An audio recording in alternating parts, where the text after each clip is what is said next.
Good afternoon. My name is Tori McDaniel. I'm the principal of Cedar Bluff School.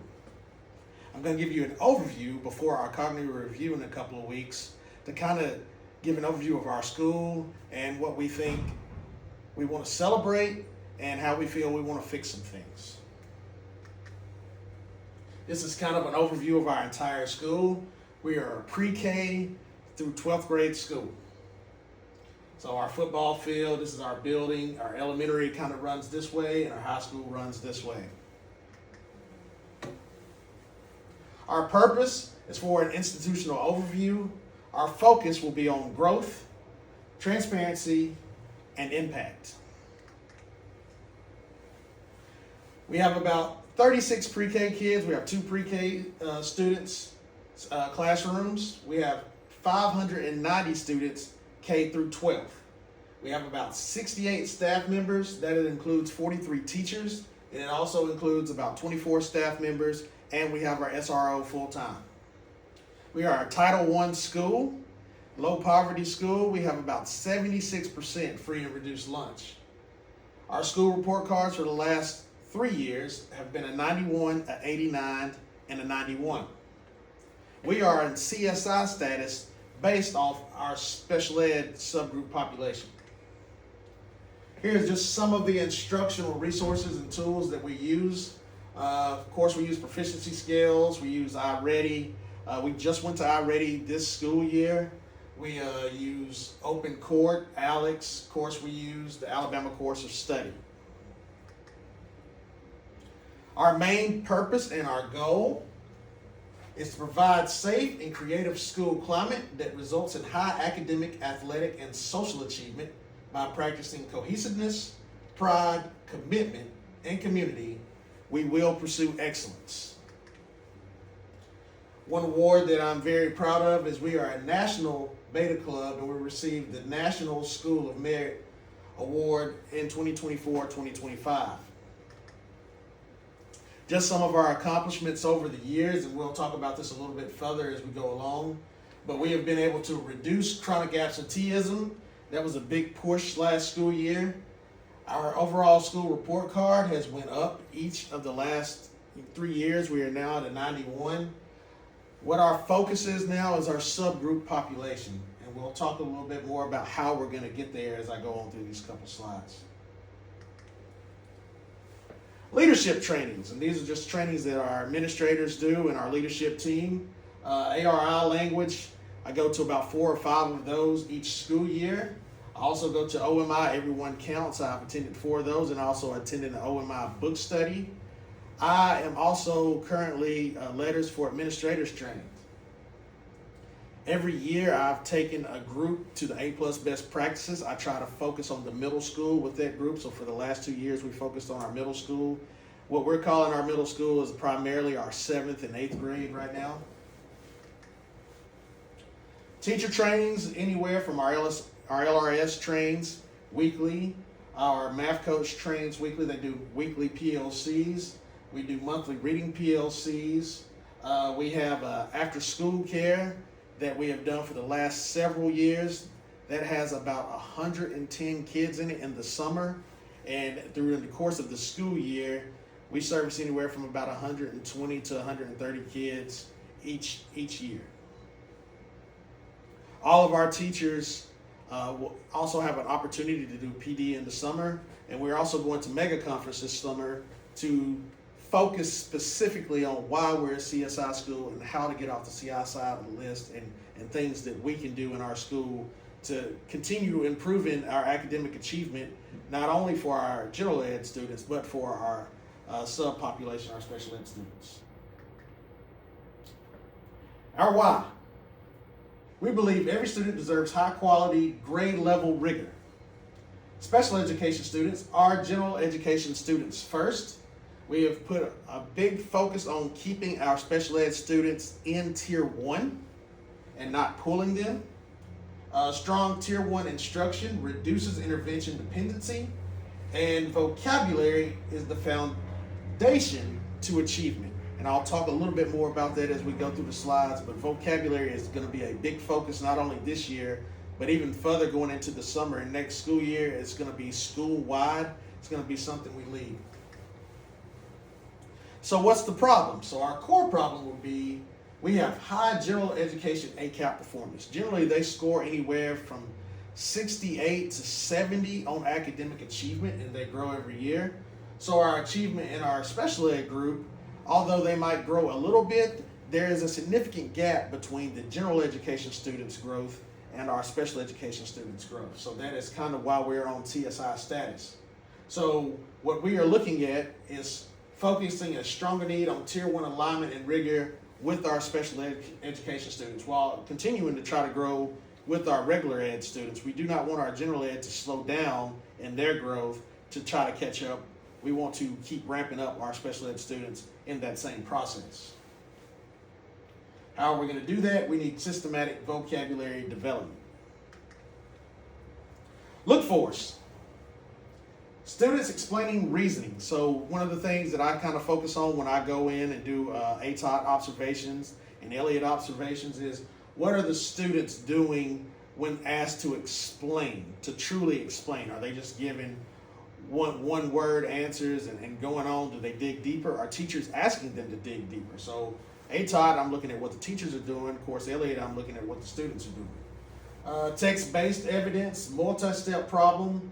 Our questioning, we're trying to focus on level 2 to 4 questioning, and that's been a big focus this school year for us. Academic discussion and writing across all content areas. That includes all of our elective classes as well. We're trying to get students to write as much as possible. Even in my general announcements, I might ask students to type me the answer to something and give them some kind of prize for that. Rigor by grade band. So obviously our focus, starting all the way from pre-K, oral language, vocabulary rich words, 3 through 5, constructed responses, 6 through 8, analytical writing. So writing is a big portion of our focus this school year and going forward. And then just our high school is just real world applications. If Tier 1 is our priority, these are the things that we must do. So Tier 1, we're trying to include standards alignment, clear learning targets all throughout, frequent checks for understanding, and then this is big. So tickets out the door. I don't even call them pop quizzes. We call them just check for understanding during the course of, if you're in high school, that 90-minute course. Can students give back what they've learned that day before they leave the room? And then we're going to do accommodations with fidelity, meaning I don't want to just pull kids to pull kids. I want to leave our special ed kids in Tier 1 as much as we can. I want to keep more of an inclusion-based model. Of course, with our staff, sometimes that's hard to do full inclusion because we have 3 special ed teachers, one for our elementary, one for our middle school, and then one for our high school. Non-negotiables for Tier 1. We try to have learning targets posted all the time, and I don't want to just post targets to post them, but must-do, may-dos is what I'm looking for when I go into classrooms. Student discourse. I want the teacher to be more of a facilitator, and I want students to get to the answer. I don't want the teachers just to say, yes, that's right, or no, that's wrong. I want the students to struggle in finding an answer and keep going forward from that. And then just always make sure that our special ed accommodations are being implemented in the general ed classroom. Tier 2 and Tier 3, we are targeting small groups more. It's generally based on I-rated data, but also daily work. Also just, teachers talking, vertical alignment with our teachers. We are trying to go to more of a model of where our teachers can do vertical alignment. And I'm going to change our RTI process to where the teachers get to come in a little bit more and discuss those kids more on a one-on-one basis by grade level as opposed to trying to do it all at once. Obviously, that takes a little bit more planning, and it might take 2 days as opposed to 1 day when we're doing our RTI. How do we get there? So vocabulary, one thing we're trying to do going forward is going to be a vocabulary instructional playbook. So we're going to get together over the summer and find out all the academic language that's needed, all the way from pre-K, all the way through 12th grade. And from there, we're going to use this academic playbook, vocabulary playbook, because we're going to start small with only vocabulary, and it is going to be mandated from all our teachers to use this vocabulary playbook to kind of close the gaps in vocabulary that not only our subgroup has, but also our general ed students have as well. Our vocabulary expectations. Word walls have to be interactive, but they also must go with the standard. So I don't want word walls for the sake of saying we put some words on there. Does it match our standards? Are we using them daily? Can the students explain to me when I walk into the classroom what this word means? Are our teachers using that academic language that they're going to see on standardized tests? So implementing, like I said, school-wide vocabulary routine, that will begin the year of 2026-27. We will work very hard. Us and the leadership team will work very hard. We've already started with A+ best practices training in PD. Just last month we finished. So we have a very good plan in place, and I hope to implement that plan and start explaining to my teachers the plan when testing is over this year, going forward, how we're going to do that. Our inclusion practices. We do weekly co-planning. Our general ed teachers and our general ed teachers and our special ed teachers get along very well. They work very well together. We're going to start pushing into general ed classrooms even more, because now we're not pulling out of tier 1, which will allow my special ed teachers to push into more general ed classes. Small group reteach within tier 1 without having to pull them and go to a different room. Closing the gap, one of our goals, we're going to strengthen tier 1. We're going to provide targeted PD for not only my general ed teachers, but my special ed teachers in how to include special ed students within the classroom and how to move forward with tier 1 with that subgroup population within the classroom. We're going to track SPED progress intentionally. That's not only their achievement, but also their attendance. We know that if the more you come to school, the more you learn. The more you're in tier 1, the more you're going to learn just by the basis of hearing those words daily. So we use iReady, we use ACAP benchmarks, we use running records, we use teachers talking about their daily work, classroom work. Of course, we monitor IEPs, but we also now have pathways to proficiency, which will go towards helping our special ed students ramp up. If they're on level 1, how do we get them to a level 2? If they're on level 2, how do we get them to level 3? So it measures that as well, and it's something that can be supplemented with what our students are learning in their tier 1. Our tier 3 expectations are simple. Like, what are we doing to make sure and ensure that our students, if they're tier 3, how do I get them out of tier 3 and move them to tier 2 versus how do we move them to special ed? So I don't want tier 3 students to think the next step is special ed. I want tier 3 students to think the next step is going back up to tier 2 and then eventually getting back out into tier 1. And I've got Do the Math and iReady up here, but we also use Spire as well. PLC expectations, we do this weekly. And I have blessed with a math coach and a LRS. They work very well with our teachers. They work very well with me. We meet weekly on what we can do, and we look at data for iReady data, and we determine daily work, and we develop a plan going forward. And then those coaches go back to the general ed teachers, and we kind of formulate a plan from there. So our 1-year goal. So we're going to increase SPED achievement by 5%. We're going to reduce the achievement gap by 3%. And then I want 85% or more of our students being in tier 1. So that is the goal. We are not there yet, and that's what we're continuing to work on. 100% vocabulary routine implementation. And like I said, that is all the way from our pre-K all the way through our seniors. We will do this vocabulary implementation. 3-year vision, and if we can do it before 3 years, I would love to. We're going to exit our CSI status. We're going to maintain a report card score of 90+. We're going to keep closing the gap We're going to make sure that our special ed students are growing each year and just close the gap naturally, while our regular ed and general ed students continue to score pretty high in their academic achievement. So what can you expect from the principal and our leadership team?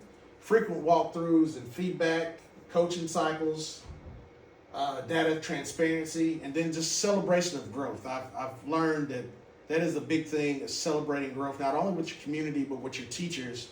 One thing that is very hard to explain sometimes to your teachers is, you're an A school, your academic achievement is high, your growth is high every year, but we're still a CSI school, which is, no one wants to be a CSI school if they don't have to be. So how do we get off that CSI status and continue to be an A school?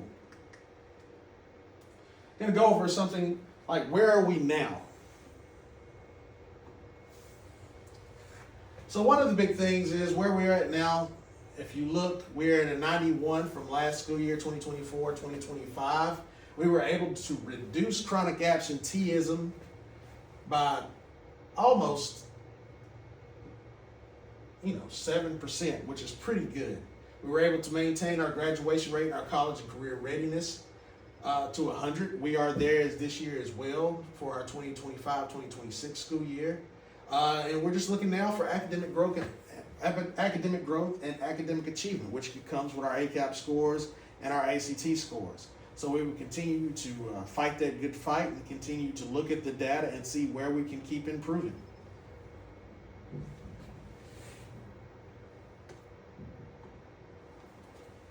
Based off of our teacher climate and our culture and climate surveys, everyone agrees they feel safe in our school. That's from our teachers. They feel safe in our school, and they feel like the culture is very high, and they want to always maintain the culture. And looking at the parents were over 75% felt their student was safe. And that's big. I won't rest until that's 100% of their parents feel that way. But that was a big thing what our parents felt, is that kid felt safe, and they felt that our teachers had high expectations of their kids. Going on to the middle school and high school, the big thing was they felt safe. They felt the teachers cared for them. They felt like the teachers had high expectations of them. Going all the way to the elementary, one of the big things was they felt loved. They felt safe. So safe was the key term in that. Family was the key term in that. They feel safe. They feel loved. They feel high expectations. And that goes all the way back to our mission plan. Our mission statement is cohesiveness, pride, but also I want the kids to feel safe and loved in the school.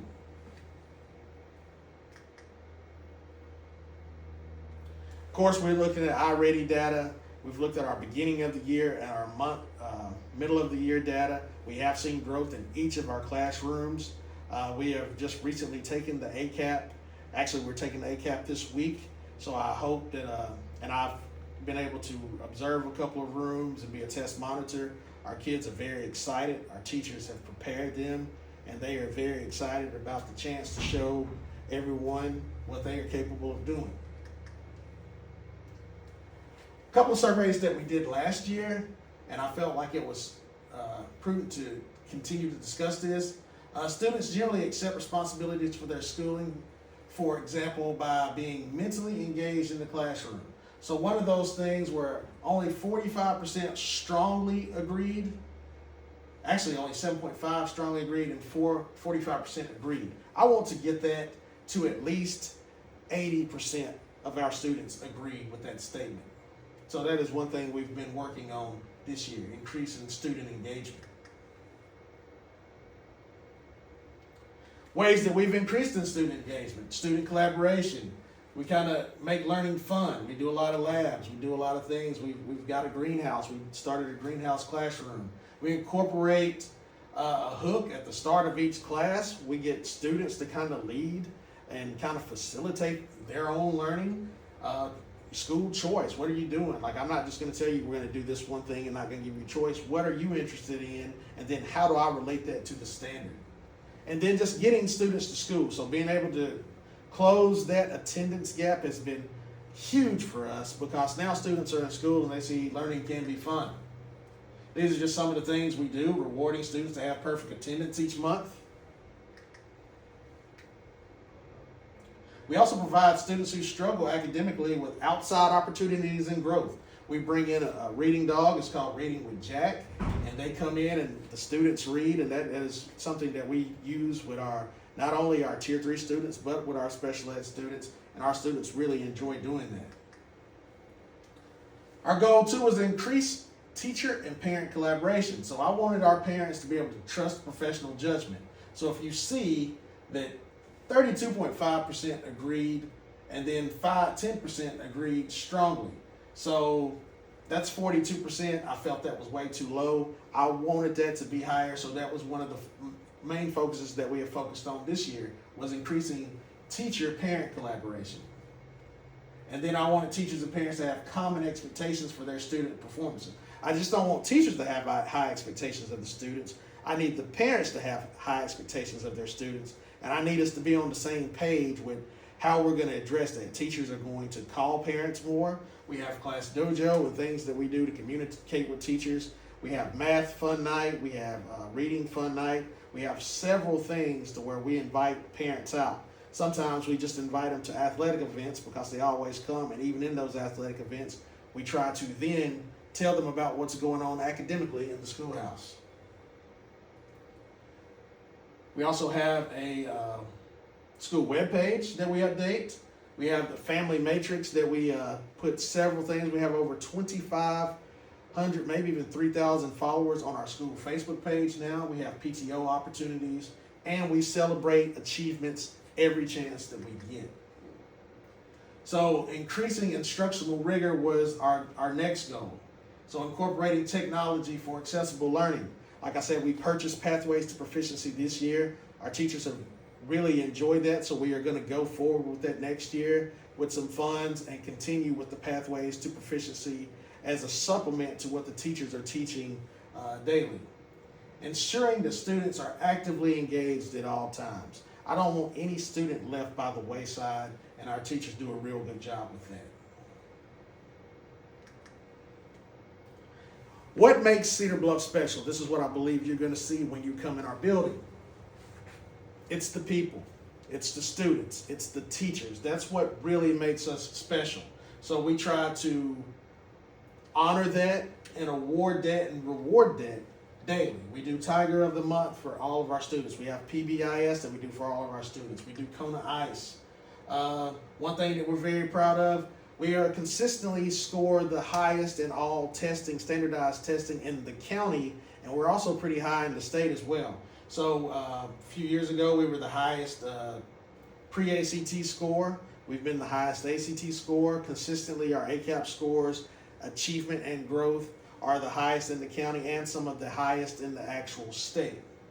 We had over 95% of our third grade students who were at least sufficient in the reading ACAP, and we had over 85% of those students that were proficient in the ACAP reading portion of the test. We honor our girls' state. We have several clubs between FFA, FCCLA. We have a Leo club. We have several clubs. Like I said, we've started the greenhouse. We have kids that go out there. We have Beta Club. We have Junior Beta Club. We have comic book clubs. If our students want to be in a club, then there are several clubs to choose from. And we also have several sports activities as well.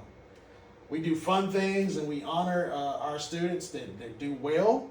We honor our students that try hard, and we honor our students that grow. So if you're a 3 or 4, we're going to honor you. But if you're a 1 and you've worked very hard to get to a 2, we're also going to honor you. So we're trying to honor all of our students. We honor students for daily things like just picking up trash, doing what's right in the hallway. So we always try to make sure that we are honoring our students. We call Fridays Go Big Red Day. It's our red and white day. So every Friday is red and white. We have fundraisers to continue to improve our school and updating daily. We just updated our high school restrooms, and I hope into this summer update our elementary restrooms. We are an older building, but we take very good care of our building.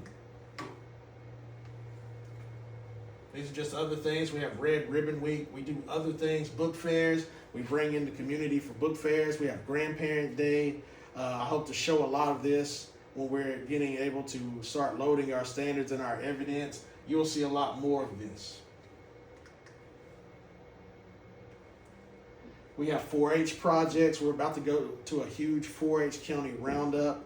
We do things like that. We take our comic book club, after they complete reading their series, to a movie or some form of a comic book movie at the end of that year. Every year, the comic book club has grown each of the other years. These are students that a lot of them come to school because of this club. You know, they don't play sports. Their parents, you know, might not have graduated from high school, but their parents are very thankful that their kids have found something to hold on to and want to come to school about. We also are a Purple Star school. This is our second year as a Purple Star school. We have Christmas musicals, and we bring in the entire family for that. Our kindergarten puts that Christmas musical on. Our teachers are very good at doing that. We honor the past, so we just brought in the team from 1959 that won a state championship. We brought them in, let them tour the school, honor them at a football event, keeping them updated as much as possible, reaching out to them as much as possible. We also just took over the Cedar Bluff alumni reunion, and going to bring in even more people from the community that might not necessarily look at Facebook or anything, but that's another way to get them in the building. ACAP recognition. We had 96% of our students score above the required passing score on ACAP just last year. We have Veterans Day. We do things where we bring in our veterans, and we put on a program for the entire school and the community. We have Meet the Teacher Night, where all of our teachers are there. They talk to the parents. They answer any parents' questions. We let the kids take a picture before school ever starts so they feel comfortable on that first day of school when it's time to come into the building. Just more family engagement. As you see, family engagement is a big thing. We think the more we can get family in and community involvement, the more they're going to make their kids come to school and the more they're going to value education. We have academic excellence where we honor those students as well. Parent nights, community. So our community is very strong. We recognize all of our students and our staff. In closing, before you come here next week, I just wanted you to kind of get a glimpse of what our school was about and where we're trying to go and where we are. Culture first. Pride, purpose, and belonging is at the core of our school. Every student feels safe, seen, and loved. High expectations for all. Consistent, rigorous expectations from our teachers and our students. Excellence is our standard. There is no exceptions. And we're just people who care. We're educators and leaders. We're deeply committed to our school and community.